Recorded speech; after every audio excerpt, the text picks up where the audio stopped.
वाह कैंट से खबर शामिल करते हैं हमारे A1 न्यूज़ के नुमाइंदा खालिद अरमानी की।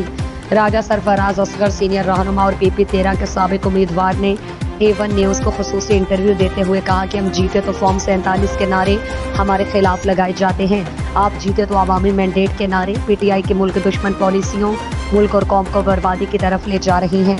सीनियर लीगी रहनुमा साबिका उम्मीदवार बराए PP13 राजा सरफराज असगर में जान पाकिस्तान को अपना खुसूसी इंटरव्यू देते हुए कहा कि नवाज शरीफ, शहबाज शरीफ, मरियम नवाज की क़यादत में मुल्क की तरक्की की तरफ चल पड़ा, लेकिन एक फितना जिसका नाम इमरान नियाजी और उसकी टीम मुल्क की तबाही बर्बादी चाहते हैं, इदारों से टकराव PTI के मंशूर में शामिल है।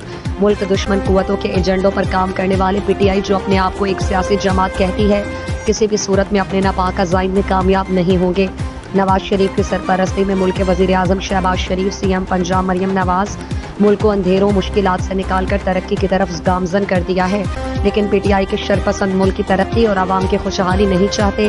नवाज शरीफ ने मुल्क और कौम की तरक्की में जो किरदार अदा किया, जिसकी मिसाल मुल्क की तारीख में नहीं मिलती, जिन्होंने अपने जुर्रतमंदाना फैसलों के बाद मुल्क को एटमी कुव्वत बनाया और एटमी धमाके करके दुनिया की आंखें खोल दी, और इसी तरह मुल्क की तरक्की के लिए मोटरवे जैसे और CPEC जैसे आवाम दोस्त मंसूबे बनाए, ताकि मुल्क की तरक्की करने के साथ आवाम खुशहाल हो और मुल्क की मईशत में इजाफा हो।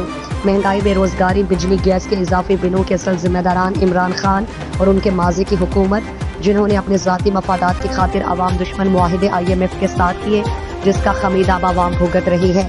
मुल्क की तरक्की में रुकावट डालने के लिए हुक्मरान जमात के खिलाफ एहतजाजी मुजाहिरे, धरने, लॉन्ग मार्च, भूख हड़तालें, मुल्क दुश्मन कुव्वतों के इशारों पर मुल्क के अंदर अफरा तफरी फैलाने की कोशिश की जा रही है, लेकिन किसी भी सूरत में ये मुल्क दुश्मन अनासिर अपने नापाक अज़ाइम में कामयाब नहीं हो सकते। सुनते हैं लीगी रहनुमा ने मजीद क्या कहा।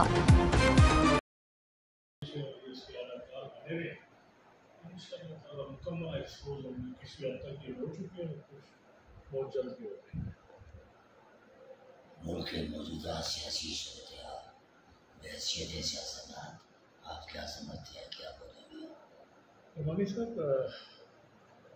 जो मौजूदा सियासी सूरत-ए-हाल है, मुझे ये एक दफ़ा फिर वो लोग जिन्होंने 2013 में जैसी मुस्लिम लीग नून को गवर्नमेंट मिली, तो ये लोग जो मुल्क दुश्मन अनासर हैं, इन्होंने एक तो साजिश शुरू की, और उस टेन्योर में बावजूद साजिशों के बहुत अच्छा वक्त गुजरा। मियां नवाज शरीफ की क़यादत में मुस्लिम लीग नून ने मुल्क में बहुत ज़्यादा बेहतरी के इक़दाम किए। अगर आपको याद हो तो उस वक्त दहशत गर्दी बड़े अरूज पर थी, यही उस वक्त बिजली के क्राइसिस उस वक्त भी थे, लोड शेडिंग 18-18 घंटे होती थी, माशी हालात भी लोगों के अच्छे नहीं थे। लेकिन 2017 का बड़ा पुरअमन पाकिस्तान था, लेकिन वही लोग जो इस मुल्क को बर्बाद करना चाहते हैं, खुदा न खास्ता, उन्होंने अपनी साजिश की। उस साजिश के नतीजे में मियां नवाज शरीफ साहब को नाअहल कर दिया गया बेगुनाह। फिर क्या नतीजा निकला? 2018 में जो लोग RTS बिठा के मुसल्लत किए गए, उन्होंने 4 साल में इस मुल्क को कहाँ से कहाँ पहुँचा दिया। आप माशी इशारिये देख सकते हैं कि मुल्क कहाँ तक ले गए वो। अब अल्लाह ताला की मेहरबानी से जब मुस्लिम लीग नून को दोबारा हुकूमत मिली है, तो तमाम बाशऊर लोग, मुहब्बे वतन लोग ये सोच रहे हैं कि इंशाअल्लाह ताला